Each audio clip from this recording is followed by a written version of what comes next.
Hello बच्चों, कैसे हैं आप लोग। आशा करता हूं कि ठीक होंगे। वेक्टर एनालिसिस के आज के वीडियो लेक्चर में हम लोग बात करने वाले हैं मोशन अक्रॉस द रिवर।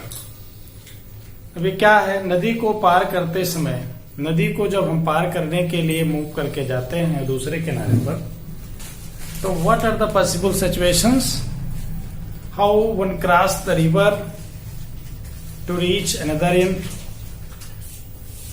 इसकी डिटेल विस्तृत चर्चा हम आज करेंगे। वेक्टर एप्लीकेशन का पार्ट है।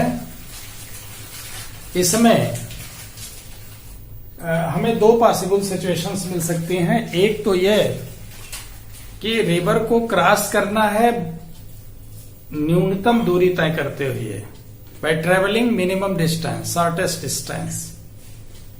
What should be the velocity and at what angle one should move, so that the person will reach opposite end of the another end of the river. दूसरी situation है न्यूनतम समय लेते हुए। पहले situation में न्यूनतम दूरी तय करनी है, दूसरे सिचुएशन में न्यूनतम समय लगे और नदी को पार करना है। आइए देखते हैं बच्चों। माना एक व्यक्ति, वो नाविक हो सकता है, वो कोई सामान्य व्यक्ति हो सकता है, वीएम वेग से नदी को पार करता है। ओके, वी आर नदी का वेग है। नदी का वेग माने नदी में प्रवाहित जल का वेग। इसको आप लोग समझ ही रहे हैं। ओके, वी आर वेग से रिवर वाटर फ्लो कर रहा है। ठीक है। नदी की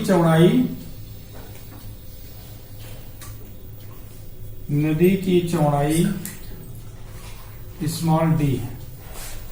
तो सबसे पहली स्थिति, इसको जरा प्लॉट करते हैं। सपोज करिए रिवर का एक बैंक ये है, दूसरा बैंक ये है। यहां पर कोई पर्सन है, सपोज करिए O, want to travel at O dash, okay, another bank river के, और ये रिवर वाटर फ्लो कर रहा है। Okay, in this direction velocity of flow of water here is given V R. Okay, V R वेग से चल रहा। अब इसमें पहली सिचुएशन है न्यूनतम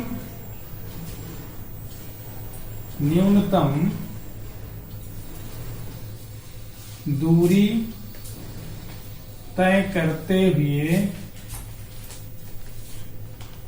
पार करना। पहली केस, वी आर वेग से रिवर वाटर फ्लो कर रहा है, वी आर, और व्यक्ति न्यूनतम दूरी तय करेगा। इसका मतलब यह है कि व्यक्ति को ओ से ओ डैश पे जाना है। यानी नदी की जितनी चौड़ाई है, सपोज करिए डी यहां गिवन है, उस डी चौड़ाई को ही वो फाइनली ट्रेवल करना चाहता है। यानी अपोजिट एंड पर जाना चाहता है कोई व्यक्ति है, सेलर है, नाविक है। तो इसके लिए चूंकि बहाव है पानी का, शांत जल है, स्टिल वाटर होता, तो सीधे यहां से शेल करते हुए सीधे ओ डैश पे पहुंच जाता है। But situation is different. Okay, तो रिलेटिव वेलोसिटी का कंसेप्ट कुछ हद तक यहां लगेगा। अब व्यक्ति जो है इधर में जाकर के मान लेते हैं कि व्यक्ति इधर की तरफ विथ वेलोसिटी वीएम मूव करेगा, मेकिंग एंगल थीटा। ओके, अब इस वीएम वेग के कारण जब चलता है इधर, इसका एक कंपोनेंट इधर होता है और एक कंपोनेंट इधर होता है। इधर का जो कंपोनेंट इसका है ये वाला, इसको बैलेंस करता है ताकि ये सीधे यहां आगे चला जाए, और इसका यह कंपोनेंट Vm का इधर की तरफ वाला इसको मूव करने के लिए आगे प्रेरित करता है। ओके, तो यहां पर सबसे महत्वपूर्ण बात है what should be the angle, किस कोण पर बहाव के लंबवत दिशा से किस कोण पर नाविक या व्यक्ति मूव करे, गति करे, अपनी नाव को खे, ताकि वह ओ से चलकर कहां पहुंचे, ओ डैश पर पहुंचे। तो ये तो Vm वेलोसिटी हो गई बच्चों, और ये वेलोसिटी आपकी Vr मान लीजिए, और ये वेलोसिटी फाइनली आपकी क्या है, V है। ठीक है, तो ये सिचुएशन है आपकी। तो चित्रानुसार नाविक या व्यक्ति Vm वेग से ओ डैश से थीटा कोण पर गति करता है। ओ से चलकर ओ डैश पर पहुंचने के लिए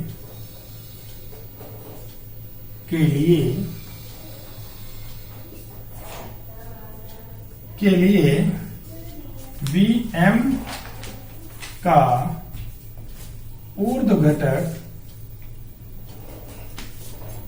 नदी के बहाव को संतुलित करता है, जिससे व्यक्ति या नाविक V cos थीटा वेग से O डैश की तरफ d दूरी यानी न्यूनतम तय कर लेता है। ध्यान रहे, Vm वेग से चल रहा है, बट इट इज नॉट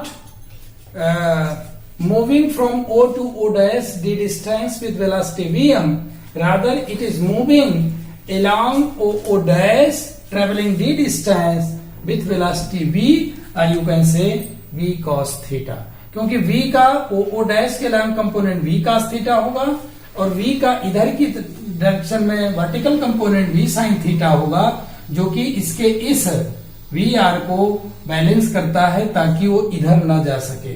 ठीक है, तो नाविक को अल्टीमेटली इस कोण पर चलना है, बहाव के लंबवत दिशा में, बहाव के लंबवत दिशा से इस कोण पर चलना है, ताकि बहाव का वेग और इस वेग का, नाविक के वेग का ऊर्ध्वाधर घटक एक दूसरे को काउंटर बैलेंस कर सके।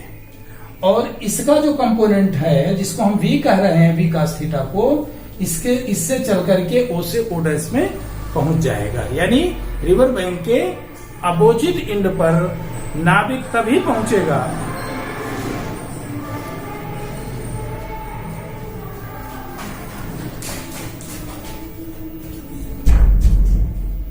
बहाव के अपोजिट एंड पर, नदी के दूसरे किनारे पर, विपरीत सिरे पर, ठीक जस्ट अपोजिट किनारे पर तभी पहुंचेगा जब वह बहाव के लंबवत दिशा से कुछ कोण बनाता हुआ जाए। और कोण किस डायरेक्शन में बनाना है, जस्ट अपोजिट डायरेक्शन, बहाव के कुछ विपरीत चल करके ही पहुंचेगा। आप लोग प्रैक्टिकली कभी नौका में यात्रा किए हों तो ये सिचुएशन आप देखे होंगे बचपन में, अभी भी कभी करें कि नदी बह रही है और विपरीत सिरे पर ले जाने के लिए नाविक क्या करता है, सबसे पहले अगर मान लीजिए वाटर इस डायरेक्शन में फ्लो कर रहा है और नाविक को जाना है विपरीत दिशा में और पानी इधर फ्लो कर रहा है, तो सबसे पहले अपनी नौका को किधर ले जाता है?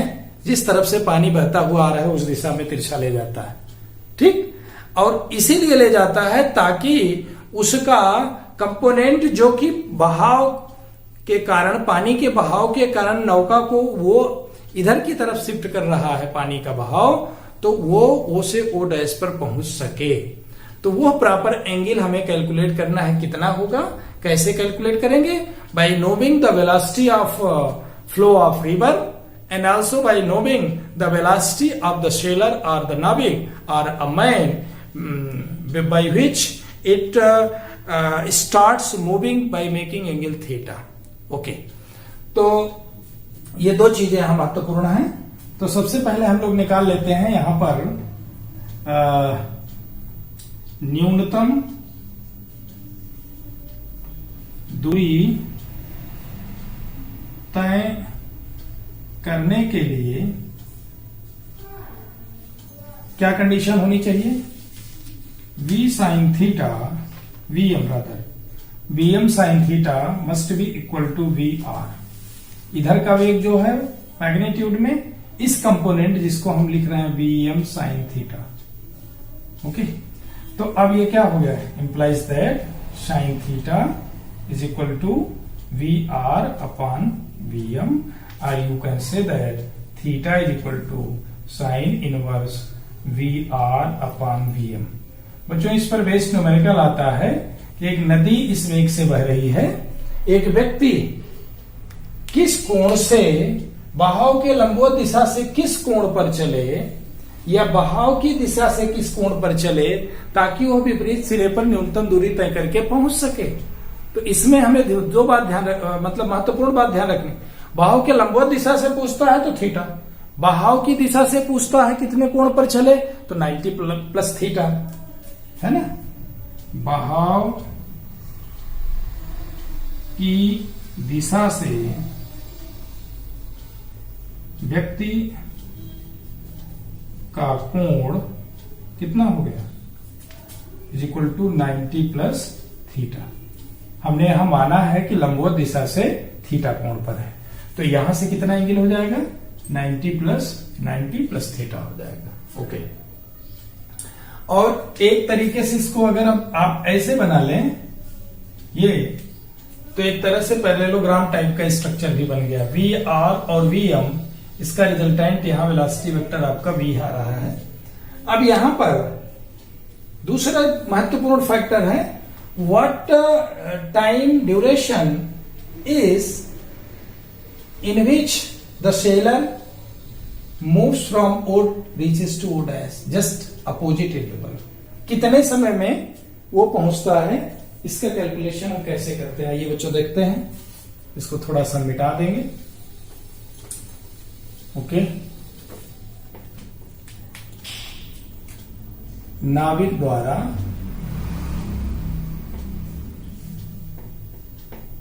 न्यूनतम दूरी तय करने में, न्यूनतम दूरी या पाथ तय करने में लगा समय, समय को हम t से लिख रहे हैं, t1 मान लीजिए, इज इक्वल टू क्या होगा, दूरी d है अपान v कह सकते हैं, या इसको कह सकते हैं d अपान v m cos थीटा, ध्यान रहे, या आप v ही कहें। तो अब यहां देखिए, इस v को अगर आप ध्यान दीजिए तो vm वेक्टर और vr वेक्टर का रिजल्टेंट भी है, और ये आपका राइट एंगल ट्रायंगल है, तो क्या हो जाएगा, under root vr² minus vr², क्योंकि इसका वर्ग प्लस इसका वर्ग होगा मैग्नीट्यूड वाइज, तो vm v की वैल्यू जो होगी under root vm² minus vr²। ये टाइम पता चल जाएगा आपको कितने समय में ये पहुंच रहा है। इसको आप लिख भी सकते हैं d अपान vm cos थीटा भी लिख सकते हैं, अगर एंगल पता है तो आप निकाल सकते हैं। ओके, आइए बच्चों बात करते हैं अब हम इस पहलू पर कि न्यूनतम समय लेकर के वो जब पहुंचेगा दूसरे सिरे पर तो किस वेग से चलेगा, किस डायरेक्शन में चलेगा, न्यूनतम समय कितना होगा, इन सब बातों की चर्चा करते हैं। तो इसका दूसरा पॉइंट है, फिगर भी हम इरेज कर दे रहे हैं,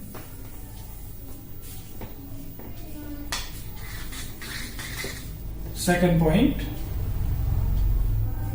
नाविक द्वारा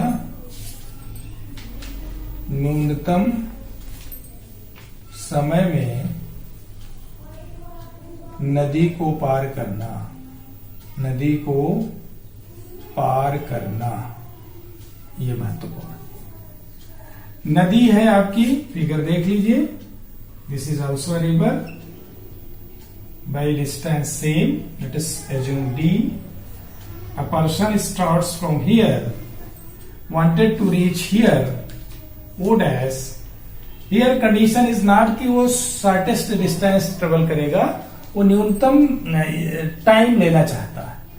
तो ये इधर से सपोज करिए इधर v स्पीड से चलना चाह रहा है और नदी किस वेग से बह रही, v वेग से बह रही, और अब ये चलता है इधर, पहुंच जाता है इधर, अल्टीमेटली ये इधर पहुंच जाता है। ओके, तो ये पॉइंट आपका मान लीजिए डी। ओ से ओ डैश की तरफ ये चल करके पहुंच जा रहा है बी पर, और ये मान लेते हैं शुरू में ये चला किस वेग से, बीएम वेग से, किस एंगल पर, थीटा एंगल पर। तो अब इससे ये पता चलेगा कि उसको वास्तव में किस तरफ चलना चाहिए। ठीक है, तो माना व्यक्ति न्यूनतम समय में पार करने के लिए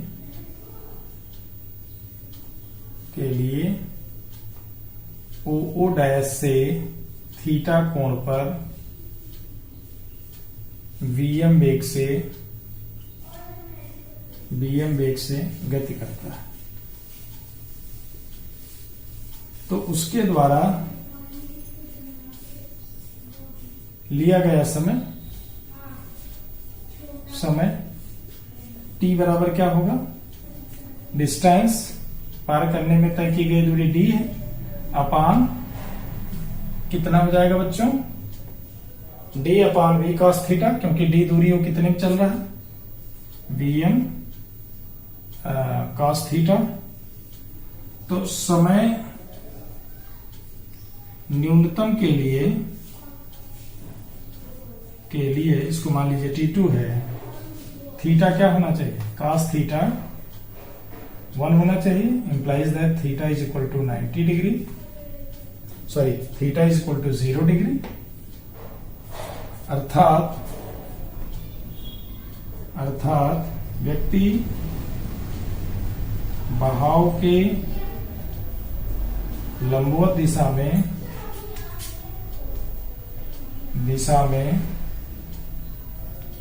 गति करेगा तो वह न्यूनतम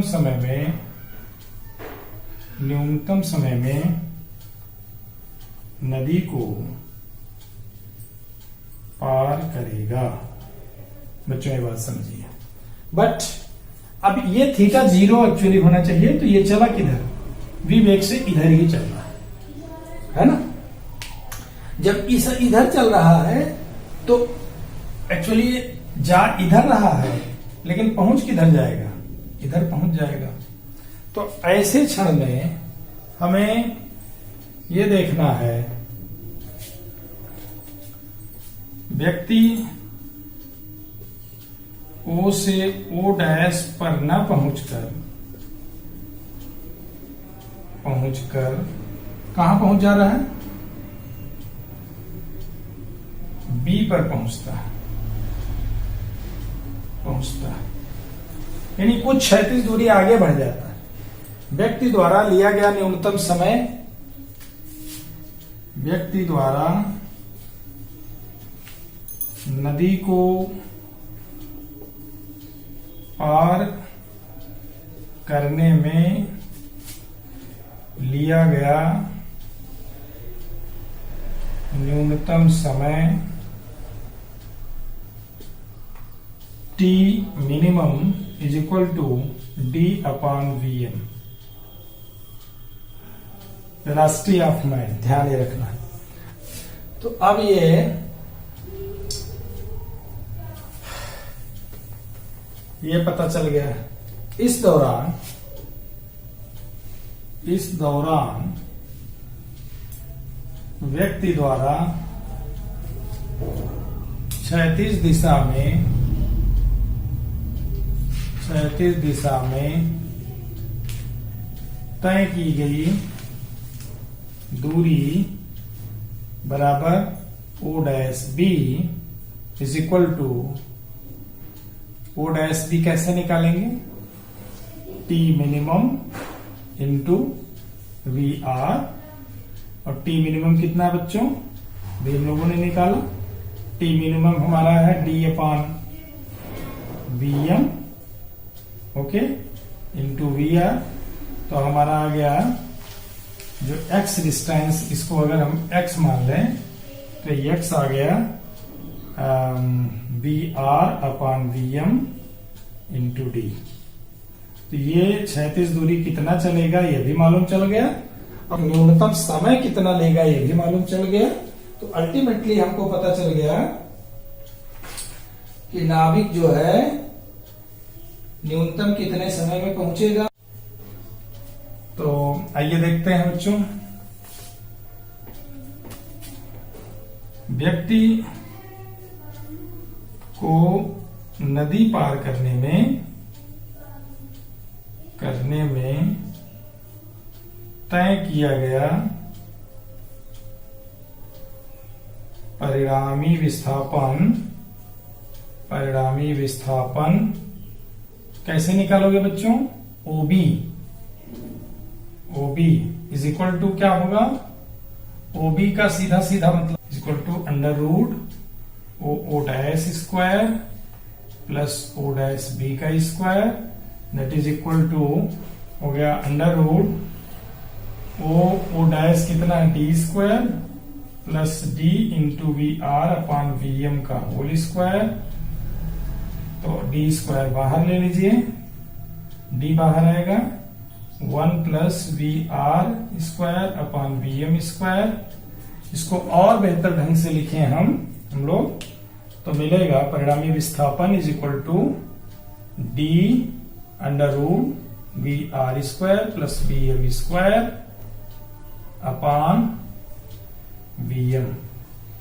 परिणामी विस्थापन आपका OB इज इक्वल टू इतना। इस तरह के सिचुएशन के प्रश्न आपसे पूछे जा सकते हैं कि एक नदी बह रही है, नदी का वेग इतना है प्रवाह का, एक व्यक्ति को न्यूनतम समय में नदी के दूसरे किनारे पर पहुंचने के लिए किस कोण पर गति करना चाहिए, कितना वो न्यूनतम समय कितना होगा, उसकी गणना कैसे करेंगे, और उस दौरान जिस वेग से वो गति करते हुए नदी को पार करना चाहता है तो निश्चित रूप से कितना वो क्षैतिज दिशा में आगे बढ़ जाएगा। जैसे यहां से चला इधर की तरफ चल रहा है, तो जब इधर की तरफ चल रहा है तो चलते चलते किधर आ जाएगा? इधर पहुंच जाएगा। तो इस बहाव और इसके वेग का जो रिजल्टेंट है वो ये हो जाएगा, पहुंचेगा यहां। लेकिन जब वो शुरू किया स्टिल वाटर में तो इसी वीएम वेग से चलेगा, ठीक है, तो न्यूनतम समय कितना लेगा? जाहिर सी बात है डी अपॉन वीएम। लेकिन क्योंकि बहाव है तो न्यूनतम समय जब हम निकालेंगे तो ये इस दिशा में चल करके अगर न्यूनतम समय की गणना करें तो फिर वही आएगा। लेकिन अल्टीमेटली ओ से ओ डैश पर न पहुंच करके पहुंच कहां जाता है? ओ डैश के बजाय बी पर पहुंच जाता है, और यही एक एडिशनल चीज हो जा रही है। तो हमें ये हॉरिजॉन्टल डिस्टेंस निकाल लेनी है। इस डिस्टेंस का स्क्वायर करके और स्क्वायर रूट ले लेंगे तो हमें अल्टीमेट डिस्प्लेसमेंट मालूम चल जाएगा, और यहां पर कितना न्यूनतम समय लगा ये मालूम, न्यूनतम समय की स्थिति में वो यहां पहुंच रहा है ये, और किस वेग से वो चला, इस दिशा में चला, वीएम वेग से पहुंचा, यहां पहुंच गया। तो अगर हमें वीआर पता है, वीएम पता है, तो हम परिणामी विस्थापन भी निकाल सकते हैं, नदी की चौड़ाई पता है तो न्यूनतम समय भी निकाल सकते हैं। तो मोशन अक्रॉस द रिवर की जो प्रॉब्लम है न्यूमेरिकल में कंपटीशन वगैरह में पूछी जाती है तो आप कर सकते हैं। अब इसके अलावा कुछ हमारे वेक्टर्स के खास करके resolution of vector, composition of vector, जिसको हम एडिशन ऑफ वेक्टर कहते हैं, उस पर बेस्ड कुछ न्यूमेरिकल प्रॉब्लम्स है, उनका डिस्कशन हम वीडियो के अगले पार्ट में